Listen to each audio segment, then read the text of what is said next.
On va peut-être voir les notes. Ouais, allons-y. Ça va être une manière un peu de débriefer le match, de toute façon, en passant par les prestations individuelles de chacun. Les notes de Martin Mosnier, qui est ce soir à Dallas, au AT&T Stadium. Elles vont bientôt apparaître sur l'écran, les voici. Bim. Alors, Maignan 4, Digne 2, Saliba non noté, puisqu'il il sort à la 30e C'est vrai qu'il y a minute. ça aussi. C'est vrai, mais c'est le cauchemar absolu, voilà. Lacroix qui rentre 3, Upamecano 5,5, Koundé 5, Tchouaméni 3,5, Rabiot 6,5, Barcola 4, Olysée 2, Dembélé 4, Mbappé 4. J'ai envie de te proposer, au hasard, de démarrer par Michael Olysée. Dans la lignée de ces derniers matchs, finalement, c'est-à-dire qu'on avait vu un Olysée virevoltant, brillant, jusqu'en 8e de finale. On se disait que la nasse paraguayenne collait pas à ses qualités, donc peut-être c'était un accident. Il y a eu le Maroc, où c'était toujours pas très bon. Alors, il est à l'origine du but de Dembélé, mais bon, on se dit, bon, alors il a beaucoup couru pour compenser, il a fait le 3e milieu de terrain, etc. Il y a de l'activité. Là, ce soir, il est complètement à côté de ses pompes, que ce soit dans l'axe ou à droite, puisque tu l'as dit, il y a eu beaucoup de permutations. J'ai pas du tout reconnu le joueur brillant du Bayern Munich. Et surtout là, pour le coup, je trouve que son body language et son attitude un peu détachée se retournent contre lui. C'est-à-dire que quand c'est un match comme ça, qui nécessite de mettre le bleu de travail, qui nécessite de mettre un tout petit peu plus d'intensité, son côté détaché, encore une fois, est difficile à accepter. Voilà. Et je pense que ça rejaillit un peu autour, c'est-à-dire que vous le voyez qui rate une passe, qui se replace pas forcément, parce qu'il y a eu beaucoup de ballons perdus qui étaient très dangereux aussi.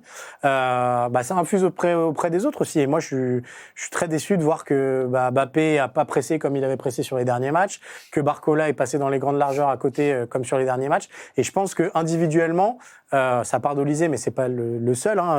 Individuellement, ils ont failli à l'équipe ce soir. Ouais, moi, Olysée, le match Olysée me fait penser, enfin le match Olysée, le tournoi de Michael Olysée me fait penser au tournoi de Dimitri Payet en 2016 à l'Euro. Ouais. C'est-à-dire que c'est flamboyant au premier tour. Il y a eu ce but contre la Roumanie de Payet. Olysée, c'était des gestes incroyables. Un positionnement dans l'axe, c'est vraiment une influence sur le jeu, des passes décisives, en veux-tu, en voilà. Et puis au fur et à mesure, ça s'est un peu éteint. Il y a eu la Suède. Après, il y a eu le Paraguay, comme tu as dit, aussi le Paraguay. Bon, de toute façon, c'est un match un peu à part. Puis après, il y a eu le Maroc, c'était moyen. Et puis là, il y a eu l'Espagne. Et finalement, on n'a jamais retrouvé le Olysée du premier tour. Et là, vraiment, une influence qui était quasi nulle ce soir. Alors, il sera intéressant de savoir pourquoi, parce qu'il était dans les mêmes dispositions, parce qu'il a beaucoup permuté aussi avec... là, on voit sa heatmap, d'ailleurs. Avec Dembélé. Vous voyez, c'est très... il est partout et nulle part à la fois, finalement, sur cette heatmap.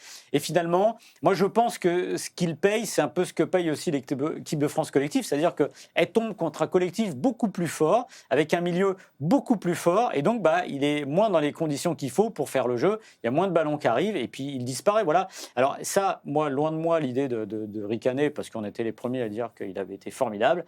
Mais ça dit aussi que, les comparaisons avec Platini, avec Zidane, avec Griezmann, calmos. C'est pas au bout de 3 matchs qu'on devient légal de types qui ont 72 sélections ou 108 ou 137. Voilà. C'est comme ça, ce sont des joueurs d'exception. On se construit en plusieurs fois. Peut-être que Olysée fera un Euro 2028 fantastique. Il lui reste encore des marches à franchir. Il faut toujours être un peu prudent avec ce qu'on dit, parce que quand on tire, quand on voit, qu'on prend du recul et qu'on regarde, comme on dit, the big picture, on voit que finalement, son tournoi est assez moyen au final, puisqu'il est excellent au début.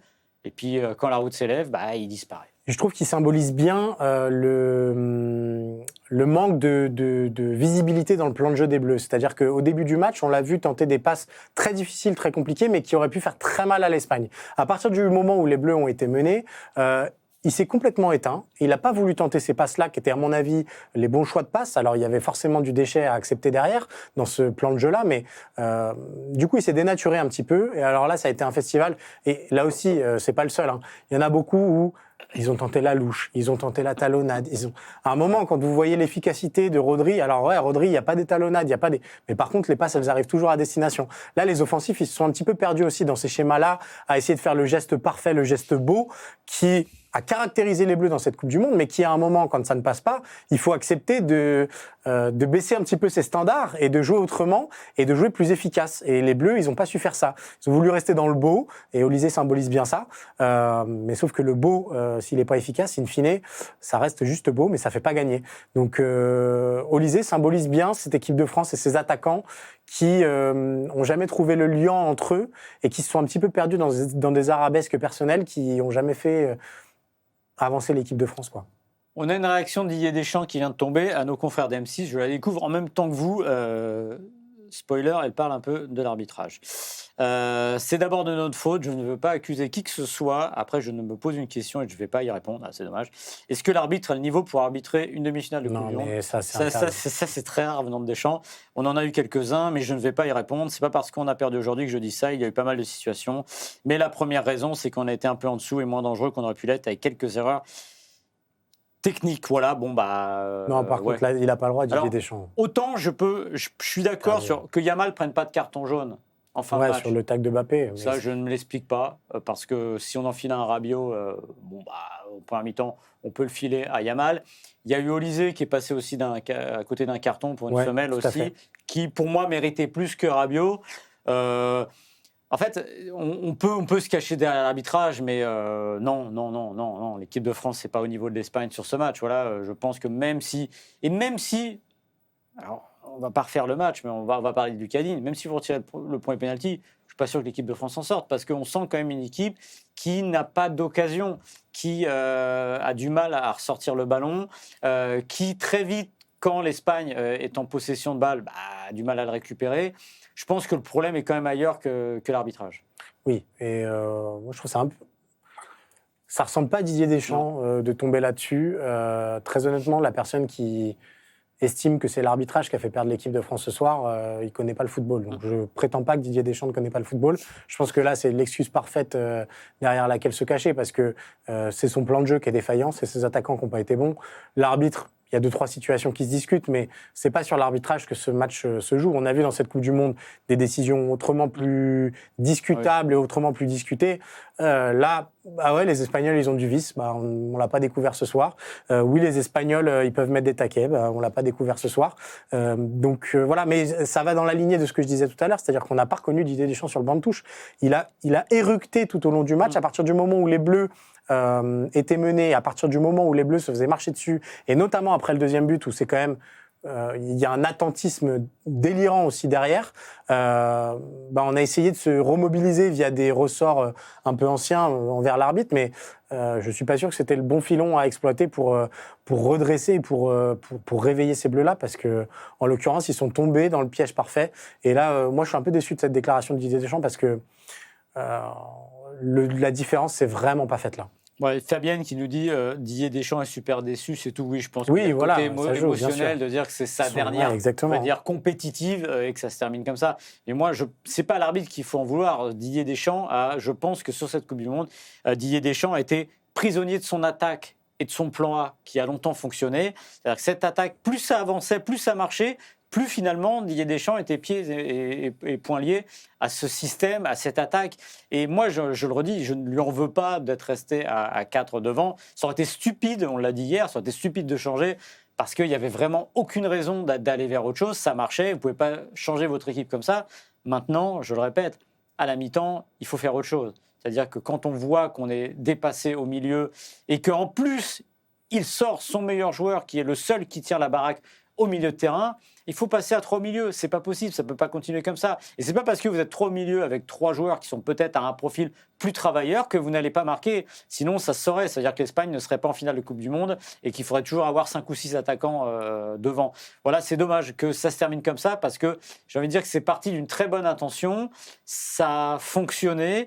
Didier Deschamps a eu raison de faire bouger le centre de gravité vers l'attaque. Ça correspondait aux forces qu'il avait en magasin, mais à un moment, je le répète, j'aurais préféré avoir tort, mais une Coupe du Monde ne se gagne pas avec une attaque, elle se gagne avec une défense, un milieu de terrain. C'est pas moi qui l'ai inventé, c'est l'histoire du foot, et l'histoire là-dessus, elle est cruelle, mais c'est comme ça. Tu as parlé des points forts des Bleus, on va peut-être revenir aux points faibles qu'on avait identifiés depuis longtemps dans cette Coupe du Monde. On va parler de Lucas Digne, qui a eu la note de 2, accordée par Martin Mosnier à Dallas. Lucas Digne, il est coupable face à Yamal, une naïveté confondante sur l'action qui amène le pénalty. Il suffit de mettre une tête et d'éloigner le ballon plutôt que d'essayer de se retourner en frappant. Enfin, je veux dire, qu'il se fasse prendre comme ça à 33 ans, avec toute l'expérience qu'il a, avec des matchs de première ligue disputés, c'est interdit, quoi. Et puis, encore une fois, il avait presque gagné son duel avec Théo Hernandez sur cette capacité à pas faire de fautes bêtes et à éviter de concéder des pénaltys qui sont très bêtes. Finalement, c'est lui qui concède le pénalty le plus bête de toute la compétition. Donc, il y a ça. Et puis, dans le reste, il a vraiment souffert face à Lamine Yamal, dans la profondeur, dans les petits espaces, à contre-temps sur le pressing aussi. Alors, pas toujours aidé par Barcola, même si Barcola s'est employé 2-3 fois à redescendre et à cadrer Yamal. Mais voilà, on a vu Rabiot venir l'aider de temps en temps dans la zone en première période. Mais ça a été un naufrage en règle pour Lucas Digne qui, a encore raté l'occasion de devenir... Enfin, c'est son histoire en bleu. On a toujours dit que ce joueur était un peu naïf. On se demandait pourquoi il n'arrivait jamais à prendre complètement le pouvoir. Je pense que ce match-là résume toute la carrière internationale de Lucas Digne. Et quand on voit l'action du penalty, on se dit, tu l'as dit, il y a un joueur de 33 ans, un autre de 19. Celui qui joue bien le coup, c'est celui de 19. Parce que quand vous voyez Yamal, il saute, il va au contact, limite il ferme les yeux et il espère que ça se fasse toucher. Et c'est très bien joué. J'en vois aussi qui disent, ça aurait pu ne pas être sifflé. Oui, ça n'aurait pu ne pas être sifflé, mais le problème, c'est que Digne se fasse avoir par naïveté. C'est-à-dire que le ballon met un coup de tête, fout la main en touche, la balle, la laisse pas en jeu. Parce que derrière, quoi qu'il advienne, il se met en difficulté. Tu es quand même dans une zone du terrain, ta surface de réparation, où il ne faut pas faire de fioriture. Un bon coup de tête et ça repart. Là, le problème, c'est qu'il met son petit coup de tête, il attend, il a les yeux en l'air, forcément, il ne regarde pas ce qui arrive. Yamal, il est très malin, parce qu'il le sent, parce qu'il ne joue pas du tout le ballon, Yamal. Il se retourne, il a le contact, il a gagné le match là-dessus. Voilà, et c'est dommage que tu l'as dit. Digne, c'était le plus sécure des deux défenseurs. Théo Hernandez est rentré en fin de match à la place de Digne parce qu'il fallait attaquer. Voilà, c'était exactement ce qu'on pouvait imaginer. Maintenant, il a raté une occasion de s'installer, je sais pas, parce que encore une fois, de toute façon, c'est plus le débat là. C'est plus le débat, et de toute manière, c'était les latéraux. Ça symbolise toutes les critiques qu'on a pu formuler à l'égard de Lucas Digne tout au long de sa carrière internationale. Et les latéraux étaient un problème qu'on avait vu dès le début. Koundé a mieux fini la compète, mais on savait que les latéraux étaient le point faible de cette équipe.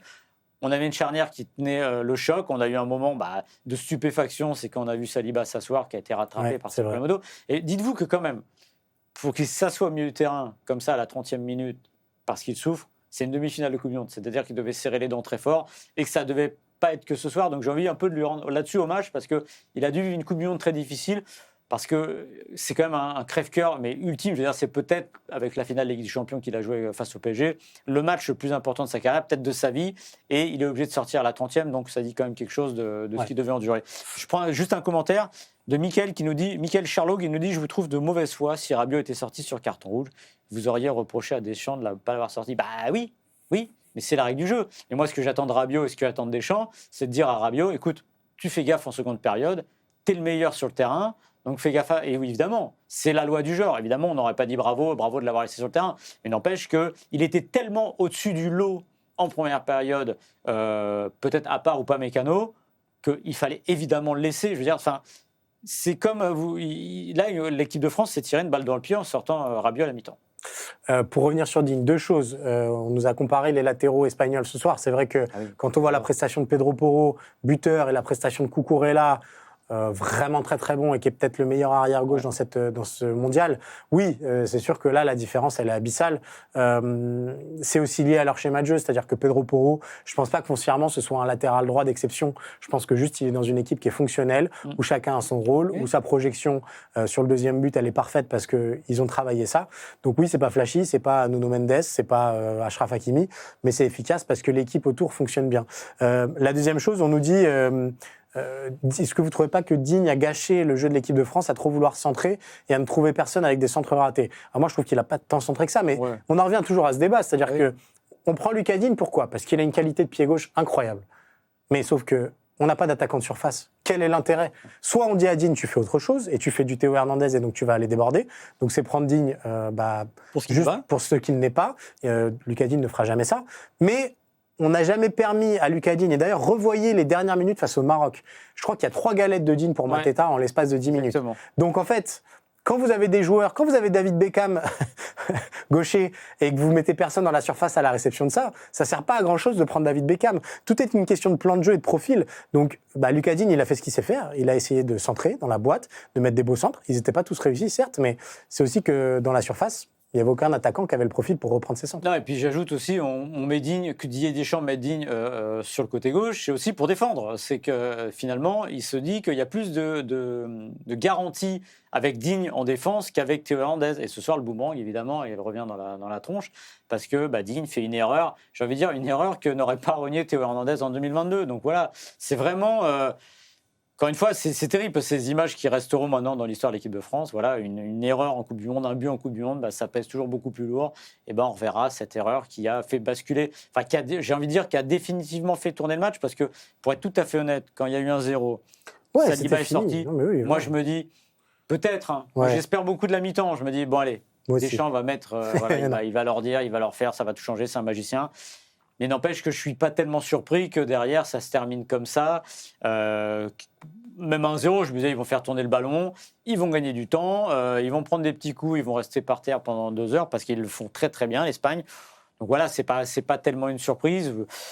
Ce que je regrette, encore une fois, et je ne le dirai jamais assez, c'est que Deschamps n'est pas sorti de plan B. Voilà, le plan B, je ne comprends pas qu'il n'y ait pas de plan B à ce moment-là, et ne serait-ce que de revenir à 3 milieux ou de muscler, et que ça reparte un peu plus fort. Koné, c'était très bien, mais ou Medoué, ils décident de jouer Doué un peu plus bas. Zahir Emery, quand on voit l'entrée. Il y avait quand même des solutions. Et surtout, il les avait préparés jusqu'à présent. Donc, moi, ça me surprend que... On connaît Didier Deschamps. Enfin, je veux dire, pendant des années, on lui a reproché de ne pas jouer en 4-2-3-1 et de rester fidèle à son 4-3-3.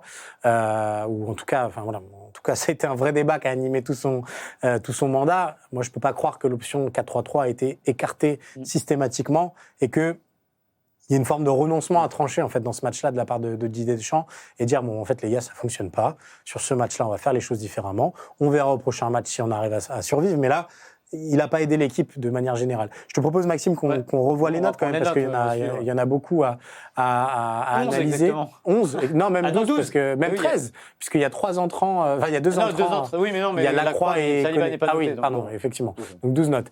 Rabiot 6,5, on va pas durer trop longtemps là-dessus. J'aimerais bien avoir ton avis sur Aurélien Tchouaméni, 3,5. On savait qu'il avait des difficultés physiques, blessé aux adducteurs avant le quart face au Maroc, et qu'il avait un petit peu forcé son retour. On a entendu Didier Deschamps en conférence de presse dire... Avant le 8e face au Paraguay. Avant le 8e, pardon. Avant le 8e face au Paraguay, on a entendu Didier Deschamps dire en conférence de presse hier, Aurélien n'est pas à 100%, ce qui est quand même une déclaration suffisamment rare pour le souligner. Que penser du match d'Aurélien Tchouaméni ? Il n'est pas bon, tout simplement. Il n'est pas bon, mais il ressemble au match d'un gars qui n'est pas à 100%, qui s'est blessé aux adducteurs il y a 10 jours. Une blessure aux adducteurs, ça ne se soigne pas en 10 jours. Du moins, ça ne permet pas de revenir à 100%. À partir du moment où on a pensé que Tchouaméni allait jouer, on s'est dit, très bien, ça veut dire qu'il est apte, qu'il est à 100%. Et quelle n'a pas été notre surprise hier soir après l'émission, quand on a découvert la conférence de presse de Deschamps et qu'il a dit... non, il n'est pas à 100%, il est à 90%, je crois qu'il a dit. Et en gros, mais c'était une demi-finale de Coupe du Monde. Ah oui, mais le problème, c'est que face à l'Espagne, face à cette équipe-là, peut-être que 90 face au Maroc, ça aurait été. Peut-être que 90 face au Paraguay, ça aurait été. Mais face à l'Espagne, c'était compliqué. Et d'où ma surprise, encore une fois, je le redis, qu'à la mi-temps, il ne sorte pas. Il n'est pas bon. Et je comprends l'idée de limiter le risque avec Rabiot, qui avait déjà son carton.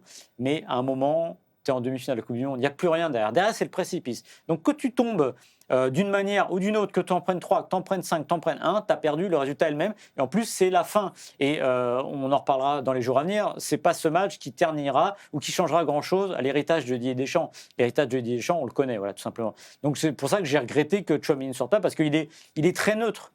Moi, l'image de Tchouaméni que j'ai ce soir, c'est 2-3 passes latérales. C'est en première période, je ne le vois pas, et surtout... en comparaison avec Rabiot qui est partout, qui aimante tous les ballons. Résultat, oui, c'est une demi-finale ratée. Il n'est pas à 100%. Il ne fallait pas le faire jouer d'entrée. Et en plus, le choix de Tchouaméni, ça a empêché les Bleus de faire la même chose que face au Maroc. Qu'est-ce qu'on a dit face au Maroc ? Face au Maroc, Adrien Rabiot et Manu Koné, ils ont défendu en avançant systématiquement, comme des morts de faim.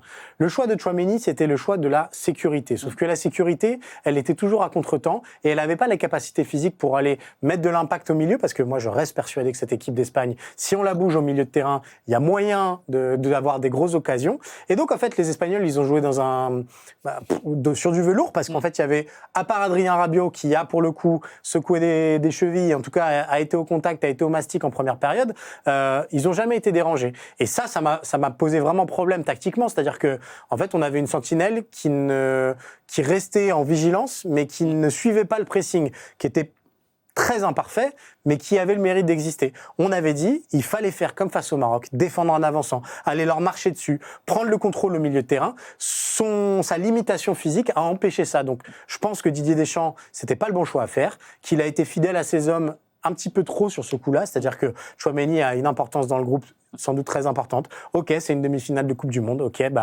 c'est dur de s'en passer, mais il fallait être courageux, d'autant plus que Didier Deschamps, il avait préparé parfaitement la relève avec Manu Koné, parfaitement avec Warren Zaïre-Emery, qu'il avait fait rentrer face au Maroc, et on se disait, il y avait cette possibilité-là quand même de pouvoir compter sur lui. Là, c'est un non-choix de titulariser Tchouaméni, c'est un choix politique, et c'était vraiment pas le bon choix à faire. On a les premières réactions qui viennent de la zone mixte de Dallas, envoyées par Martin. C'est Cherki qui a été le premier à se présenter. C'est une déception immense. Parce qu'aujourd'hui, on a perdu contre nous-mêmes. On n'a pas perdu contre l'arbitre. On n'a pas perdu contre l'Espagne. On a perdu contre nous-mêmes.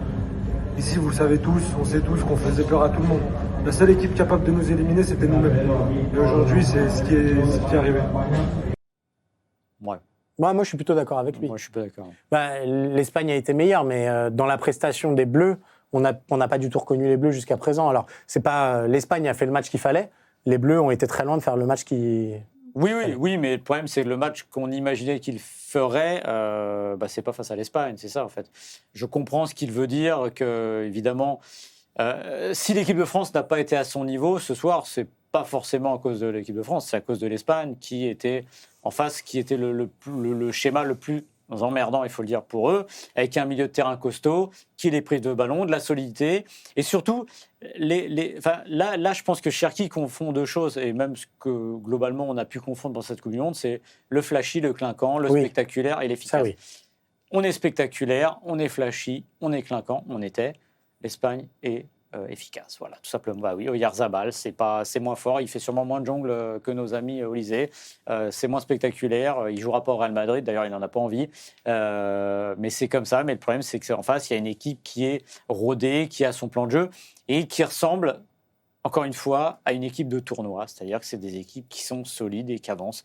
Voilà, on a espéré. Moi, encore une fois, je suis longtemps un chantre de 2018, j'ai adoré ça. C'est moins spectaculaire. J'ai fini par être convaincu que c'était peut-être possible en jouant à 4, en faisant plaisir. On l'avait dit en début de Coupe du Monde, mais je m'étais dit, peut-être qu'on est à l'aube d'une révolution. On va avoir une équipe qui va gagner par son attaque, ce qu'on n'a pas vu depuis le Brésil. Force est de constater qu'en 2026, c'est pas possible.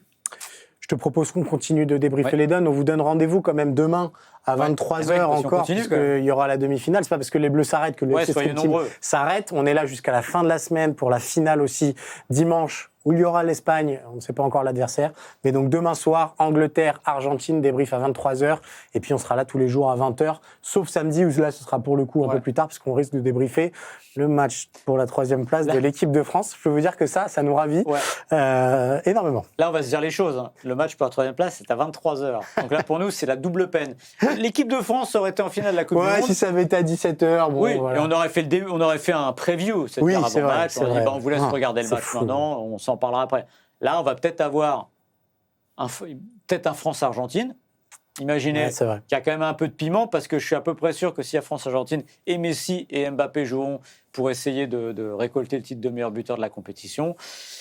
Mais c'est moins sympa. Mais en tout cas, on sera là jusqu'au bout, et vous êtes très fidèles encore ce soir. Donc on espère que vous serez très fidèles jusqu'au bout, parce qu'on a encore toujours de belles histoires à raconter. On parlera encore de l'équipe de France, évidemment. Juste un rappel très important, parce que beaucoup de gens nous signalent des propos déplacés dans le chat. Sachez qu'on va modérer tout ça, et que les personnes coupables de commentaires déviants, racistes ou tout ce que vous voulez. Vous n'êtes pas les bienvenus ici. Voilà, c'est tout ce qu'on peut vous dire. Donc, il n'y a pas besoin d'en dire beaucoup plus. Je propose qu'on continue de débriefer les notes. Peut-être aller tout devant quand même, parce que c'est un cas qui cristallise toujours beaucoup de discussions. Kylian Mbappé, noté 4 sur 10 par Martin. Ouais. Non mais que dire en fait sur son match? Ouais, il y a pas grand-chose. Il a tenté 2-3 trucs. Il y a ce 1 contre 3 en première période. On l'a senti assez vite, je trouvais, dans son langage corporel et son attitude, qui était un peu agacé, on va dire. Ça roulait pas exactement comme il l'espérait. J'ai l'impression qu'il a assez vite compris que c'était pas forcément une grande soirée. Oui, il y a pas grand-chose à ressortir, mais encore une fois, là, je vois, pareil dans le chat, que beaucoup, c'est un joueur moyen, etc. Alors là, la veste, elle est tournée. Non, c'est pas un joueur moyen, tout simplement. Il en est à 8 buts, il a mis 8 buts en Coupe du Monde, et même s'il y a eu des matchs plus simples, et même si il n'a pas marqué contre l'Espagne, oui, évidemment, ça, on pourra lui reprocher, parce que c'est là qu'on jugera, évidemment, la réussite globale de sa Coupe du Monde. Mais voilà, il restera sur une bonne Coupe du Monde, il faut le dire. Et on ne peut pas tout balayer, mais c'est vrai que le match de ce soir, il est globalement insuffisant parce que, en fait, il s'est un peu enfermé parfois dans la solution individuelle, mais en même temps, il y avait pas de lien collectif ce soir. Donc en fait, je ne sais même pas ce qu'on peut lui reprocher là-dessus, c'est d'avoir tenté, d'avoir mal tenté, trop peu tenté, trop peu avoir pesé. Mais oui, en effet, c'est raté, c'est 4, donc pas grand-chose de plus à dire sur lui. Je trouve que c'est pas le principal coupable. Il y en a beaucoup dans cette équipe. Ils sont au nombre de 10 quasiment. On va peut-être enlever Upamecano et Rabiot, donc on va dire 9. En revanche, j'en attendais beaucoup plus sur le leadership. C'est-à-dire qu'il y a eu un moment dans le match où on sentait que ça tournait pas en faveur de l'équipe de France. Et il fallait que quelqu'un prenne les devants. Et on l'a vu à un moment, il est venu à droite, il est venu à gauche. Et comme par hasard, les Bleus ont retrouvé une forme de danger. Je mets des grands guillemets à danger, mais en fait, il est resté cantonné dans son axe. Or, il y avait des choses à aller faire sur les côtés. Il y avait des choses à aller chercher sur les côtés. Et j'ai pas envie de dire qu'il s'est caché parce que c'est pas la définition du football que je mets derrière, mais ce que je veux dire, c'est que il s'est contenté du peu de ballons et du peu de munitions qu'il avait en se disant j'en aurai une, ça va faire la diff. Non, il y en a pas eu une, premièrement. Et deuxièmement, il fallait aller chasser ailleurs. Ce match, de toute façon, à partir du moment où on a acté le fait que Mbappé ne ferait pas des appels sur les centres de Lucas Digne, alors décroche, pas autant que ce qu'on a pu voir parfois, mais va foutre le bordel dans le défense sur les côtés, va faire des accélérations à 1 contre 1 sur les côtés. On l'a vu à un moment, je crois que c'est côté droit, où il vient chercher le ballon côté droit et il défie Cucurella et il fait un centre à terre. Apporte du danger autrement, quoi. Ne reste pas dans la nasse. Et moi, ça m'a un petit peu dérangé. C'est-à-dire que on a vu Olise et Dembélé qui ont essayé de beaucoup échanger de position. Mbappé, il est resté beaucoup dans l'axe, sauf qu'il n'y avait pas grand-chose à y faire. Et donc, à mon sens, il aurait pu prendre en main le destin de cette équipe en se déportant un peu plus sur les côtés et en amenant un peu plus de danger, parce que vraiment, en l'état, il n'y avait rien, quoi. Il n'y avait rien. Côté droit, Dembélé, il n'y avait pas grand-chose de plus. Et finalement, on retiendra de la Coupe du Monde de Dembélé. Il y a eu ce triplé en 32 minutes contre la Norvège, mais il n'y a pas grand-chose à côté. Voilà. Ce n'est pas une Coupe du Monde digne du Ballon d'Or qu'il est. J'allais dire. C'est pas une Coupe du Monde digne du joueur du Paris Saint-Germain qu'il est. Alors on pourra maintenant, parce qu'on peut refaire l'histoire, dire oui, mais il n'était pas dans l'axe, etc. Mais bon, voilà, il n'y avait pas d'autre solution pour Dembélé. C'est-à-dire qu'il n'y avait pas d'autre poste. On a essayé dans l'axe en soutien de Mbappé. Ça a tenu une mi-temps contre le Sénégal. Il a fallu changer parce que, évidemment, ça mettait Olise dans des meilleures conditions. Et le premier tour racontait une autre histoire. Il était très difficile de redire à Dembélé, soit tu vas en pointe à la place de Mbappé. Mbappé marquait but sur but et Olise derrière faisait le job. Il s'est mis à droite, il a essayé de faire son mieux, mais globalement, ça ne restera pas une grande Coupe du Monde. Il y a ce coup d'éclat qui est presque paradoxal ou anachronique de ce triplé, mais pour le reste, on n'est pas sur le joueur qu'on voit au Paris Saint-Germain tout au long de la saison. C'est sa meilleure compétition historiquement avec les Bleus au bout de 10 ans, mais évidemment, ce n'est pas suffisant et le match de ce soir, c'est un peu le point final d'une Coupe du Monde très très moyenne. Ouais, et en plus, sur les attaquants, on se l'est dit à un moment dans le match, finalement, c'était frustrant de voir qu'ils essayaient de chercher Koundé ou Digne qui arrivaient lancés. À un moment, on a suffisamment d'attaquants avec de la personnalité, avec du talent, pour tester d'autres choses. Toute la compétition, dès qu'il y avait un latéral qui dédoublait, il donnait pas le ballon. Et là, quand les choses allaient mal, dès que le latéral dédoublait, c'était lui qui recevait le ballon. À un moment, prenez vos responsabilités, les mecs. C'est vous qui êtes là pour marquer des buts. Si vous perdez le ballon à 80 mètres de votre but en testant des choses, en tentant des choses, bah, c'est pas grave. Ok, ça fait partie du jeu. Tout ne peut pas être toujours parfait. Tout ne peut pas être le dribble parfait. On en revient à ça. Du beau geste, etc. À un moment, essayez, frappez de loin, dribbler. Enfin, là, on a eu l'impression que ils étaient statiques et qu'en plus, bon, je vais me débarrasser un peu du ballon, je vais la donner à Koundé qui a l'air mieux placé. Ouais, mais en fait, entre Koundé qui est excentré ou Dembélé qui peut rentrer intérieur et enrouler pied gauche, je sais ce que je préfère pour l'équipe de France. Donc, et ça s'applique, on parle de Dembélé, mais ça s'applique à Olysée, ça s'applique à Mbappé, même à Barcola, même si je trouve que Barcola a tenté des choses. C'était pas très réussi, mais il a essayé des choses que les autres n'ont pas tenté. Et ça m'embête que ce soit le plus jeune, enfin en tout cas le moins leader des quatre qui ait montré le plus de personnalité.